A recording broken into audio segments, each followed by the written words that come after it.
नमस्कार दोस्तों, स्वागत है आपका हमारे यूट्यूब चैनल में। आज के इस वीडियो लेक्चर में हम डिस्कस करने वाले हैं भारत की स्थिति एवं विस्तार के बारे में, जो कि ये सेक्शन ज्योग्राफी का रहने वाला है। इससे पहले हमने ज्योग्राफी के पहले पार्ट में बात किया था भारत के भौगोलिक परिचय के बारे में, जो कि आपको चैनल के प्लेलिस्ट में इंडियन ज्योग्राफी वाले सेक्शन में मिल जाएगा। आप लोग जाके वहाँ से वीडियो वॉच कर सकते हैं। चलिए आज की वीडियो में शुरू करते हैं भारत की स्थिति एवं विस्तार के बारे में, तथा इससे संबंधित जो महत्वपूर्ण एमसीक्यू होंगे उन पे भी चर्चा करेंगे और उन पे बनने वाले फैक्टों पे भी इस वीडियो में हम चर्चा करने वाले हैं। तो दोस्तों वीडियो के अंत तक बने रहना। अगर चैनल पे नए हैं तो चैनल को सब्सक्राइब करें और वीडियो को लाइक करें। चलिए शुरू करते हैं। प्रश्न संख्या फर्स्ट है, भारत में कितने राज्यों ऑब्लिक संघ राज्य क्षेत्रों की 2 से अधिक अंतर्राष्ट्रीय सीमाएं हैं। दोस्तों ऐसे कितने राज्य हैं, मतलब जिनकी या संघ राज्य हैं, जिनको हम क्या बोलते हैं, केंद्र शासित प्रदेश बोलते हैं। तो ऐसे कितने राज्य या केंद्र शासित प्रदेश हैं जिनकी 2 या 2 से अधिक सीमाएं हैं, अंतर्राष्ट्रीय सीमाएं हैं। ठीक है, तो ऐसे 4 राज्य हैं, 4 राज्य या केंद्र शासित प्रदेश हैं, ठीक है, जो जिनकी 2 या उससे अधिक अंतर्राष्ट्रीय सीमाएं हैं।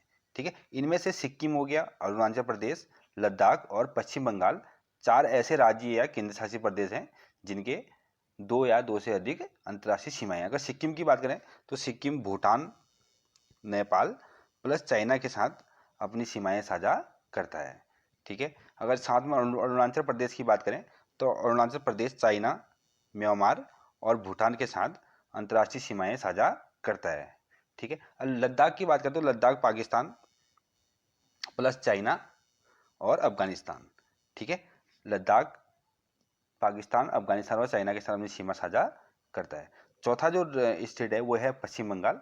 पश्चिम बंगाल नेपाल, बांग्लादेश और भूटान के साथ अपनी सीमा साझा करता है। ठीक है, तो ये 4 जो राज्य हैं या केंद्र शासित प्रदेश हैं, इनमें से ये क्या करते हैं, 2 या 2 से अधिक राष्ट्रों के साथ अंतर्राष्ट्रीय सीमाएं साझा करते हैं। और अगर पूरे देश की बात करें तो हमारे देश के 17 ऐसे राज्य हैं जो अंतर्राष्ट्रीय सीमा पर या अंतर्राष्ट्रीय सीमा पर बसे हुए हैं या इनके साथ सीमा साझा करते हैं।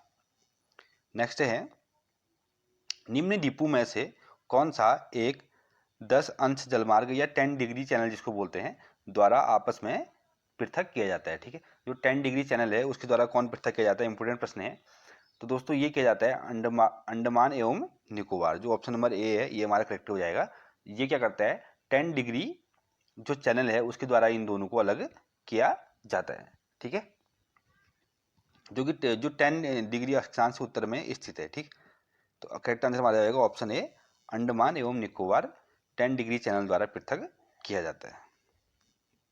नेक्स्ट है, डंकन पास किसके बीच स्थित है। ये सुना होगा आपने इसके बारे में। जो डंकन पैसेज है ये किसके बीच स्थित है, इंपोर्टेंट प्रश्न है। तो दोस्तों ये है दक्षिणी अंडमान एवं छोटा अंडमान, जो है ऑप्शन सी करेक्ट आंसर हो जाएगा यहाँ से। तो इन दोनों के बीच ये स्थित है। अगला प्रश्न है, दीव एक द्वीप है। ठीक है, तो दोस्तों ये है गुजरात के तट पर स्थित एक द्वीप है। ठीक है, जिसका नाम क्या है, दीव नाम है। तो ये गुजरात के तट पर स्थित है। अगर यहाँ के क्षेत्रफल की बात करें तो लगभग 40 किलोमीटर के करीब यहाँ का क्या है, क्षेत्रफल है। और यहाँ की जो जनसंख्या है वो कितनी है, लगभग 44,110 के करीब यहाँ की जनसंख्या है, जो कि 2011 की जनगणना के अनुसार हम बात करते हैं। ठीक है, गुजरात के तट पर स्थित है। ठीक है, ये इंपोर्टेंट प्रश्न है यहाँ से। नेक्स्ट है, भारत की सबसे लंबी अंतर्राष्ट्रीय सीमा किस देश के साथ है। तो दोस्तों यहाँ से ऑप्शन ए करेक्ट आंसर हो जाएगा हमारा, बांग्लादेश। तो बांग्लादेश के साथ जो भारत है उसकी अंतर्राष्ट्रीय सीमा लगभग 4096 किलोमीटर के करीब है। ठीक है, जो बॉर्डर है वो लगभग 4096 किलोमीटर के करीब है। उसके बाद जो है चाइना, अगर चाइना के साथ बात करें तो चाइना के साथ लगभग 3488 किलोमीटर सीमा साझा करता है। ठीक है, भारत। और पाकिस्तान की बात करें तो पाकिस्तान के साथ लगभग 3323 किलोमीटर की अंतर्राष्ट्रीय सीमा साझा करता है। ठीक है, और सबसे कम जो है वो अफगानिस्तान के साथ साझा करता है, वो है लगभग 106 किलोमीटर। ठीक है, अगर परीक्षा में पूछ सकता है कि सबसे ज़्यादा किसके साथ करता है और सबसे कम भी पूछ सकता है, हो सकता है ना, तो अफगानिस्तान के साथ सबसे कम 106 किलोमीटर के करीब की ये जो अंतर्राष्ट्रीय सीमा है वो साझा करता है। अगला प्रश्न है, लक्षद्वीप समूह कहाँ स्थित है। छठा प्रश्न है कि लक्षद्वीप समूह जो है वो कहाँ स्थित है। तो करेक्ट आंसर हो जाएगा यहाँ से हमारा ऑप्शन ए, अरब सागर। ठीक है, जो कि क्या है, लक्षद्वीप क्या है, एक हमारा केंद्र शासित प्रदेश है और ये एक जिला भी है। ठीक है, भारत का जो एक केंद्र शासित प्रदेश है उसका एक जिला भी है, जिसकी राजधानी कहाँ है, कवरत्ती। ठीक है, कवरत्ती नामक जगह में इसकी राजधानी है। यही पूछा जाता है कभी कभी कि लक्षद्वीप की राजधानी कहाँ है। ठीक है, और लक्षद्वीप समूह के अंदर लगभग कितने हैं, 36 जो है द्वीप समूह स्थित है। ठीक है, कितना, 36 है। ये भी पूछ सकता है परीक्षा में कि लक्षद्वीप द्वीप समूह जो है उसके अंतर्गत कितने द्वीप मतलब स्थित है, तो लगभग 36 द्वीप जो है इसके अंतर्गत स्थित है, और जो है कहाँ पे, अरब सागर पे है। ठीक है, नेक्स्ट है,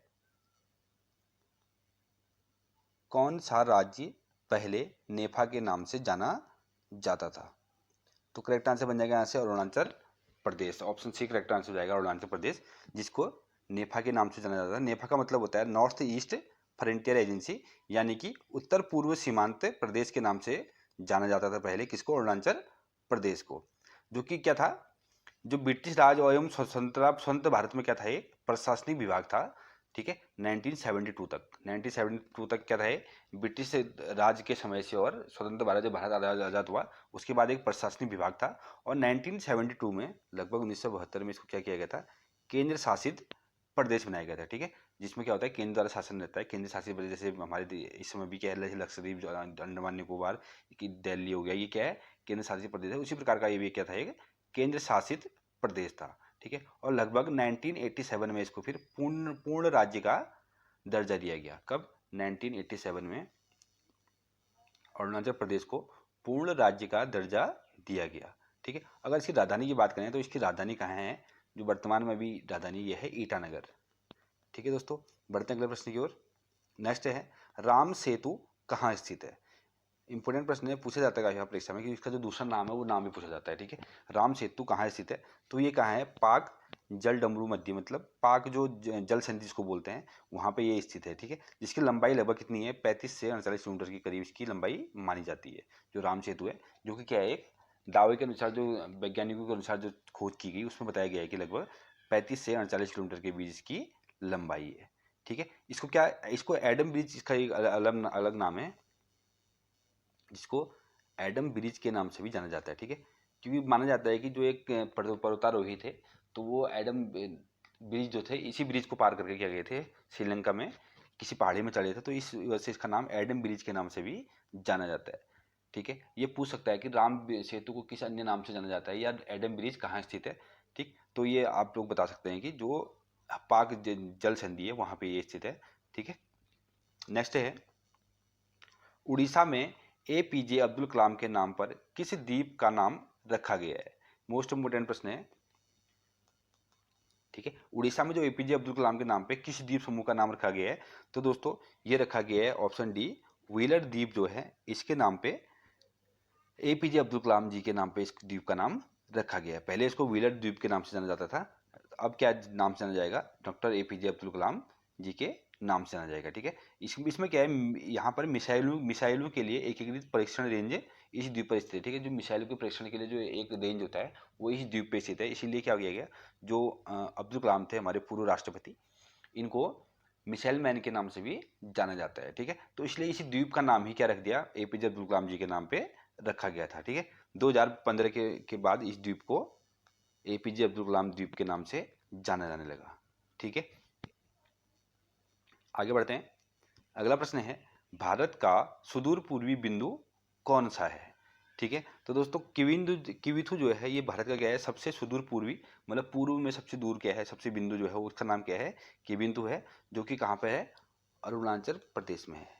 ठीक है, अरुणाचल प्रदेश में, एपी का मतलब अरुणाचल प्रदेश, आंध्र प्रदेश नहीं है। ठीक है, अरुणाचल प्रदेश। अगर पश्चिमी बिंदु की बात करें तो वो क्या है, सरक्रीक जो है सबसे पश्चिमी बिंदु है, जो कि कहाँ स्थित है, गुहार मोती के पास, जो गुहर मोती के पास, जो कि कहाँ पे है, गुजरात में स्थित है। इससे पहले भी लास्ट वीडियो मैंने इस टॉपिक पे चर्चा की थी वहाँ पे, जो कि मैंने मैप की सहायता से बताया था कि कहाँ कहाँ पर कौन से बिंदु है। और तीसरा जो है इंदिरा कोल जो है, ये कहाँ स्थित है, ये है जम्मू और कश्मीर में, ये सबसे उत्तरी बिंदु है। ठीक है, सबसे उत्तरी बिंदु कौन पूछता है अगर पेपर में, तो वो है इंदिरा कोल, काफ़ी परीक्षा में काफ़ी बार पूछा भी गया है। और जो इंदिरा पॉइंट है ये कौन सा है, निकोबार द्वीप समूह के पास है, और ये सबसे दक्षिणी पॉइंट है। ठीक है, सबसे पूर्वी पॉइंट कौन सा हो गया, किविथु, और सबसे जो पश्चिमी पॉइंट हो गया वो हो गया सर क्रीक, और सबसे उत्तरी की बात करें तो वह है इंदिरा कोल, और सबसे जो दक्षिणी पॉइंट है वो है इंदिरा पॉइंट, जो कि कहाँ पे है, निकोबार द्वीप समूह में। और इंदिरा कोल जम्मू एंड कश्मीर में, और सर क्रीक जो है वो कहाँ है, गुजरात में। और जो किबिंथु है वो है अरुणाचल प्रदेश में। ठीक है, इसके बारे में यहाँ से कॉन्सेप्ट क्लियर हो जाएगा आपका, 4 प्रश्न बन जाएंगे यहाँ से। आगे बढ़ते हैं। अगला प्रश्न है, भारत के किस भाग में बैरन ज्वालामुखी द्वीप स्थित है। ठीक है, तो ये दोस्तों है अंडमान निकोबार जो द्वीप समूह है, नहीं सॉरी, अंडमान द्वीप समूह है, वहाँ पे ये स्थित है, जो कि कहाँ कहाँ पे है, किस भाग में स्थित है, तो ये है बैरन ज्वालामुखी द्वीप स्थित है, तो ये है अंडमान द्वीप समूह में। ठीक है, तो भारत में क्या है ना, मुख्यतः दो क्या है ज्वालामुखी द्वीप हैं। एक का नाम क्या है, नारकोंडम ज्वालामुखी। ठीक है, ये भी कहाँ है, यहीं स्थित है। ठीक है, एक क्या है, बैरन ज्वालामुखी, और दूसरा कौन सा है, नारकोंडम ज्वालामुखी। आगे बढ़ते हैं। अगला प्रश्न है, दिसंबर 2018 में हैवलॉक द्वीप का नया नाम किया गया था। इंपोर्टेंट है कि जो हैवलॉक द्वीप था उसका नाम चेंज करके क्या रखा गया था, तो ऑप्शन सी करेक्ट आंसर हो जाएगा यहाँ से हमारा, स्वराज द्वीप के नाम से 2018 में हैवलॉक द्वीप का नया नाम रखा गया, स्वराज द्वीप। उस समय जो प्रधानमंत्री नरेंद्र मोदी जी ने 3 द्वीपों के नाम चेंज किए थे, एक तो जो हमारा हैवलॉक द्वीप था उसका नाम स्वराज द्वीप के नाम से रखा गया, और जो दूसरा राष्ट्र द्वीप था, राष्ट्र जो द्वीप था उसका नाम रखा गया था नेताजी सुभाष चंद्र बोस के नाम से, उस द्वीप का नाम रखा गया था। ठीक है, तीसरा था हमारा नील द्वीप, जिसको शहीद द्वीप के नाम से भी जाना जाता है। ठीक है, क्योंकि उस समय 3 नाम चेंज किए थे। पहला नाम चेंज किया था हैवलॉक द्वीप का, जिसका नाम स्वराज द्वीप रखा गया, और जो राष्ट्र द्वीप था उसका नाम रखा गया नेताजी सुभाष चंद्र बोस के नाम पे, और जो शहीद द्वीप नाम रखा गया, ये रखा गया जो नील द्वीप था उसके नाम पर शहीद द्वीप का नाम रखा गया था। ठीक है, आगे बढ़ते हैं अगले प्रश्न की ओर। अगला प्रश्न है, कौन से भारतीय राज्य में प्रातः काल में सूर्य की किरणें सबसे पहले पड़ती है। इंपोर्टेंट प्रश्न है कि भारत का ऐसा कौन सा राज्य है जहां पर सूर्य की किरणें सबसे पहले पड़ती हैं, तो यह है दोस्तों अरुणाचल प्रदेश। ऑप्शन भी करेक्ट आंसर हो जाएगा यहाँ से। अरुणाचल प्रदेश के जो दांग नामक जगह है वहां पर सूर्य की किरणें सबसे पहले पड़ती हैं। 1999 में वैज्ञानिकों द्वारा ये खोज की गई कि उनके द्वारा देखा गया कि कौन सी जगह में सबसे पहले सूर्य की किरणें पड़ती है, तो दांग नामक जगह जो है अरुणाचल प्रदेश में, वहां पर सबसे पहले सूर्य की किरणें पड़ती हैं। ठीक है, अगला प्रश्न है, भारत मुख्यतः उष्णकटिबंधीय देश कहलाता है, इसका मुख्य कारण क्या है। ठीक है, तो दोस्तों इसका मुख्य कारण है अक्षांशीय विस्तार, क्योंकि जो अक्षांशीय विस्तार के कारण ही भारत का मुख्यतः उष्णकटिबंधीय देश कहा जाता है। परीक्षा में पूछा जा सकता है कि भारत को किस देश में गिना जाता है, तो उष्णकटिबंधीय देश भारत को कहा जाता है। नेक्स्ट है, तमिलनाडु आंध्र प्रदेश के तट का क्या नाम है। ठीक है, तो दोस्तों इसका नाम है कोरामंडल। तमिलनाडु आंध्र प्रदेश के तट का क्या नाम है, तो ये इसका नाम है कोरामंडल। ठीक है, अगला प्रश्न है, भारत के लिए सर्वप्रथम समुद्री मार्ग की खोज का श्रेय किसे जाता है। मोस्ट इंपोर्टेंट प्रश्न है परीक्षा के दृष्टि से, कि जो भारत में सर्वप्रथम समुद्री मार्ग से जो आते हैं उनकी खोज किसके द्वारा की है, मतलब कि सबसे पहले समुद्री मार्ग से कौन आए थे, तो ये आए थे दोस्तों पुर्तगाली जो लोग थे, वो लोग सबसे पहले आए थे, जिनमें कि वास्को डी गामा नाम के एक समुद्री यात्री थे। ठीक है, जो कि लगभग 17 मई 1498 में क्या किए थे, समुद्र के रास्ते भारत में व्यापार करने आए थे। उनका नाम क्या था, वास्को डी गामा। ठीक है, इन्हीं को सर्वप्रथम समुद्री मार्ग की खोज के लिए का श्रेय जाता है।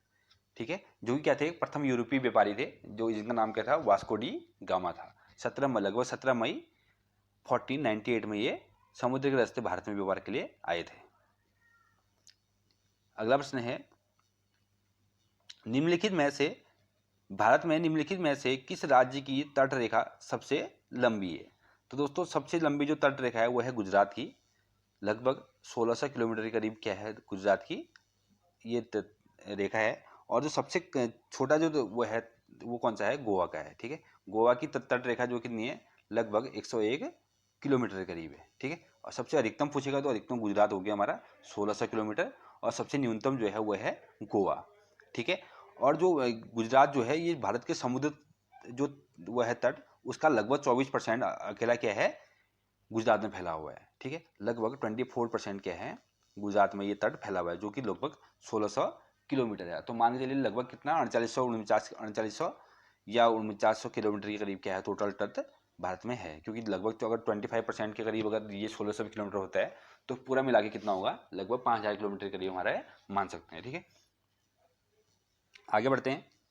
लक्षद्वीप समूह के द्वीपों की उत्पत्ति निम्नलिखित में से किस प्रकार से हुई है? तो ये हुई है दोस्तों ऑप्शन सी, परवाल उत्पत्ति से ये इनका उत्पादन हुआ है, जो कि एक प्रकार की क्या होती है, समुद्री जो स्थायी कृति होती है, जो कि क्या होता है, कैल्शियम युक्त जो जीव होते हैं उनके मृत होने पर क्या होता है, इनके जो अवशेष बच जाते हैं उनसे ये द्वीप का निर्माण होता है। ठीक है, मतलब कि ऐसे द्वीप जिनमें क्या होता है, उन द्वीपों में जो कैल्शियम युक्त जो जीव होते हैं, अगर उनकी मृत्यु हो जाती है तो उनकी मृत्यु होने के बाद जो अवशेष बच जाते हैं, उन अवशेषों से मिलकर जो द्वीप बने रहते हैं उनको क्या बोलते हैं, हम परवाल उत्पत्ति के रूप में उनको जानते हैं। ठीक है, अगला प्रश्न है, स्वतंत्रता से पूर्व कौन सा भारतीय क्षेत्र काला पानी के नाम से जाना जाता था? इंपॉर्टेंट है कि स्वतंत्रता से पूर्व भारत के एक जगह था जिसको काला पानी के नाम से जाना जाता था, जहाँ जो कि बोलते भी थे उसमें काला पानी की सजा होती थी, तो वहाँ पे एक जेल भी था। ठीक है, वो कहाँ पर है, अंडमान निकोबार द्वीप समूह में ये स्थित है, मतलब इसको इस नाम से भी जाना जाता था।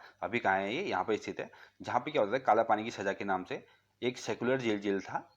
ठीक है, सेल्युलर जेल था, जो कि क्या था, इसकी जो राजधानी है अंडमान और निकोबार द्वीप समूह, उसके पोर्ट ब्लेयर नामक जगह है, जो वहाँ पर क्या है, एक जेल है। ठीक है, जो क्या है, सेल्युलर जेल के नाम से जाना जाता है, जो कहाँ है, अंडमान निकोबार द्वीप समूह का जो राजधानी है पोर्ट ब्लेयर, वहाँ पे ये स्थित है। ठीक है, तो अंडमान द्वीप समूह को ही पहले क्या जाना जाता था, काला पानी नाम से जाना जाता था। ठीक है, उस समय सुना भी होगा आप लोगों ने, काफ़ी मूवी में सुना होगा या काफ़ी डायलॉग सुने होंगे कि काला पानी की सजा दी जाएगी, ये दी जाएगी, तो यही जगह जो है वहाँ पे ही काला पानी की सजा दी जाती थी। ठीक है, जिन लोगों को सजा होती थी उनको अंडमान निकोबार द्वीप समूह का जो जेल था, सेल्युलर जेल, जो कि इसकी राजधानी पोर्ट ब्लेयर में स्थित है, वहाँ उनको भेजा जाता था। ठीक है, और उस जगह को ही काला पानी के नाम से जाना जाता था।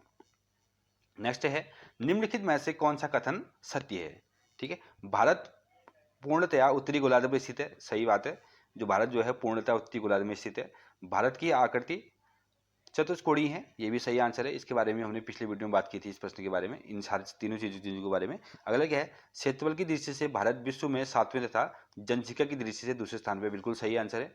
तो इसमें से दोस्तों ये ऑप्शन डी करेक्ट आंसर हो जाएगा हमारा, उपयुक्त सभी कथन सत्य हैं। ठीक है, भारत क्योंकि क्षेत्रफल की दृष्टि से सातवां है और जनसंख्या की दृष्टि से दूसरे नंबर में है। ठीक है, तो ये करेक्ट आंसर हो जाएंगे यहाँ से। तो दोस्तों ये थे आज के कुछ महत्वपूर्ण प्रश्न जो कि ज्योग्राफी के सेक्शन से थे।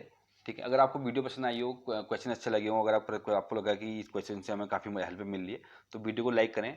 अगर चैनल पे नए हैं, चैनल को सब्सक्राइब करें और बेल आइकन को प्रेस करें, जिससे कि हमारे आने वाले अन्य इन्फॉर्मेटिव वीडियो आप तक सबसे पहले पहुँचें। तो दोस्तों मिलते हैं अगले वीडियो में, तब तक के लिए वीडियो को एंजॉय करें। Thank you.